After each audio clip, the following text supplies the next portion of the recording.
Votre ventre continue de s'arrondir et il pèse de plus en plus lourd.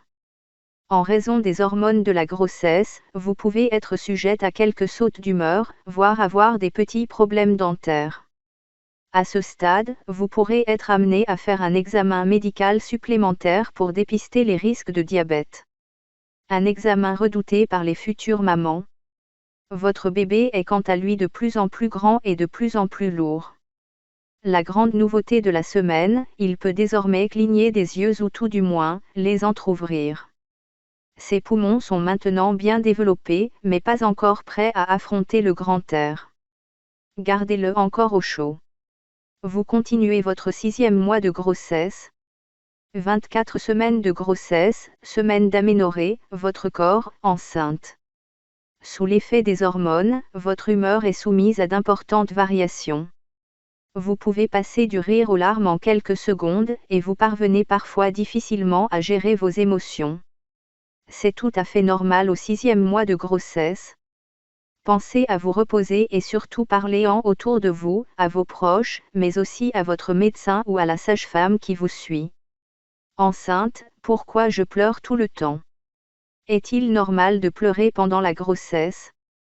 Au-delà des hormones qui prédisposent à plus de sensibilité, les futures mamans ne pleurent jamais pour rien, assure Nathalie Lancelin, psychologue et auteure du livre Enceinte, Voyage au cœur des émotions. Problème dentaire? À ce stade de la grossesse, vous pouvez constater que vos gencives sont plus sensibles que d'habitude, ou bien qu'elles saignent. C'est tout à fait normal, ce problème est lié à l'influence des hormones de la grossesse. Si vous n'avez pas consulté de dentiste en début de grossesse, c'est conseillé, c'est peut-être le moment idéal pour faire un petit check-up dentaire. À partir du 7e mois de grossesse, les dentistes sont généralement un peu plus réticents à intervenir. Dans tous les cas, gardez en tête qu'il ne faut jamais prendre de médicaments de son propre chef pour soulager une douleur dentaire. Ventre. À 24 semaines de grossesse, votre hauteur utérine est d'environ 20 cm. La croissance de votre ventre est exponentielle et cela peut commencer à vous handicaper dans certains mouvements du quotidien mais aussi pour dormir. Pensez à utiliser un traversin ou un oreiller pour vous caler dans une position de sommeil confortable. Contractions. Les contractions irrégulières et non douloureuses que vous ressentez sont appelées contractions de Braxton-Hicks. Elles sont parfaitement normales et montrent que votre corps commence à se préparer à l'accouchement. Votre utérus, qui est un muscle, se contracte puis se relâche. Tant que ces contractions ne sont pas douloureuses et régulières, aucune raison de s'inquiéter. Attention en revanche si leur fréquence augmente ou si vous saignez, mieux vaut alors consulter rapidement un médecin. Prise de poids. La prise de poids pendant la grossesse n'obéit à aucune règle et peut être irrégulière. À 26 vous avez sans doute pris entre 6 et 7 kg, non seulement bébé grandit mais la quantité de liquide amniotique augmente. Restez vigilante mais sans pression inutile. L'important est que vous soyez en bonne santé et veillez à avoir une alimentation saine et équilibrée. Prise de poids grossesse, combien de kilos doit-on prendre enceinte?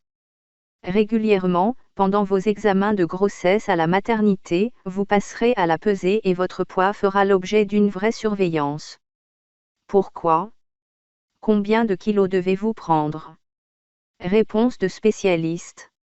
24 semaines de grossesse, le développement du fœtus. Lors de cette semaine de grossesse, votre bébé commence à pouvoir ouvrir les yeux quelques instants, mais il ne voit pour le moment que très peu de choses. En réalité, ce sont seulement ses paupières qui commencent à se dessouder. C'est encore le tout début, dans les semaines qui viennent, il va pouvoir faire ce mouvement plus rapidement et plus souvent.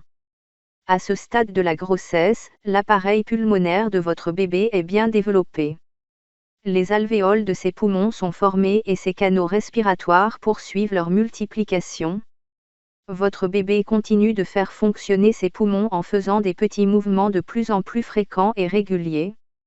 Mais ils ne sont pas encore totalement opérationnels. Il faut patienter encore un bon mois pour qu'ils puissent fonctionner correctement au contact de l'air. Taille et poids.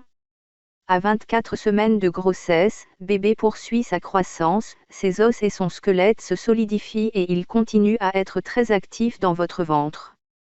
Il mesure maintenant environ 30 cm et pèse 700 grammes.